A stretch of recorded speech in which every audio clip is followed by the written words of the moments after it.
Hi friends, welcome to Kalakkal kitchen. இன்றைக்கி முட்டை masala fry வந்து எப்படி பண்ணலான்றதை நம்ம பார்க்கலாம்.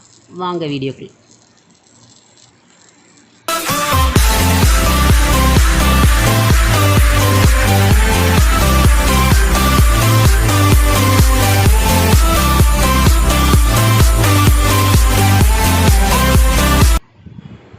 இப்போது ஒரு பவுலில் கொஞ்சம் மஞ்சள், கொஞ்சம் சில்லி பவுடர், கொஞ்சம் உப்பு எடுத்துருக்கோம். எல்லாமே ஒரு ஸ்பூன் எடுத்துக்கலாம். இதில் கொஞ்சம் ஒரு அரை எலுமிச்சை பழத்தை எடுத்து ஜூஸ் பிழிஞ்சிக்கலாம்.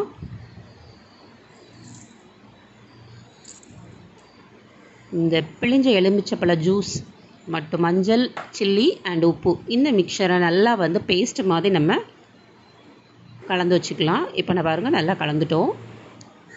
இந்த மசாலா டெக்ஸ்சரில் வந்து நம்ம வேக வச்ச முட்டையை பாயில் பண்ணி எடுத்திருக்கேன். அதை ஆஃபாக வந்து என்ன பண்ணிக்கோங்க, கட் பண்ணிக்கோங்க. இதில் நல்லா டிப் பண்ணி எடுத்துக்கலாம். அந்த ஆஃப் பீஸ்க்குள்ளே எதுக்கு எடுக்கிறோன்னா, இந்த மசாலாஸ் எல்லாம் வந்து இதில் நல்லா ஊறணும். அதுக்காக நம்ம இதில் டிப் பண்ணி எடுத்துக்கலாம். எல்லா பீசஸுமே நல்லா ரெண்டு சைடுமே நல்லா படுற மாதிரி நம்ம வெளியில் மசாலாஸ் எல்லாமே டிப் பண்ணி எடுத்துகிட்டு பாருங்கள், அழகாக மசாலாவோட ஜூஸஸ் இறங்குற மாதிரி அப்ளை பண்ணி எடுத்துட்டோம். இப்போது கடாயில் கொஞ்சம் எண்ணெய் ஊற்றிக்கலாம்.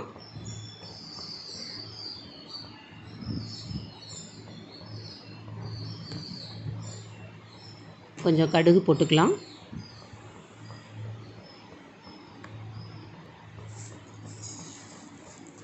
கடுகு நல்லா பொரிஞ்சதுக்கப்புறம் இதில் பெருஞ்சீரகம் சேர்த்துக்கலாம். நல்லா பொரிய விடணும் பெருஞ்சீரகத்தை. பொரிஞ்சீரகம் வந்து சோம்புன்னு சொல்லுவோம்ல, நல்லா பொரிஞ்சதுக்கப்புறம் அதில் கொஞ்சம் கருவேப்பிலை, ஒரு குத்தளவு கருவேப்பிலை இலைகளை வந்து நம்ம நல்லா சேர்த்துட்டு நல்லா பொரிய விட்டுட்டு மிக்ஸ் பண்ணிவிட்டு இந்த டெக்ஸ்சரில் நம்ம ஏற்கனவே கலந்து வச்சுருக்கிற அந்த முட்டை வந்து பீசஸ் எல்லாமே இதில் நம்ம சேர்த்துடலாம். அந்த மசாலாஸ் எல்லாமே நல்லா இதில் சேர்ந்துருக்கும். அதை நல்லா ரோஸ்ட் பண்ணி இப்போ எடுக்க போகிறோம். அப்படியே ஃப்ரை பண்ணி பாருங்கள். இப்போ உடனே திருப்பக்கூடாது. கொஞ்சம் நல்லா அந்த மசாலாஸ் எல்லாமே அடியில் பீசஸில் இருக்கிறது எல்லாமே அதில் செட் ஆகணும். அதனால் வெந்ததுக்கப்புறமா நம்ம பொறுமையாக திருப்பி அப்படியே போடலாம்.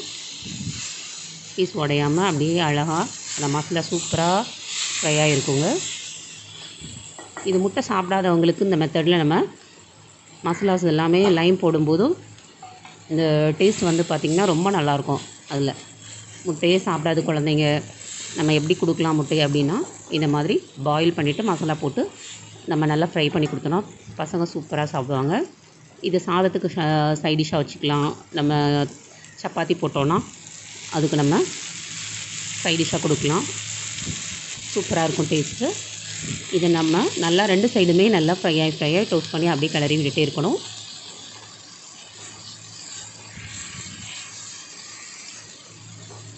சூப்பராக ஃப்ரை ஆகும்.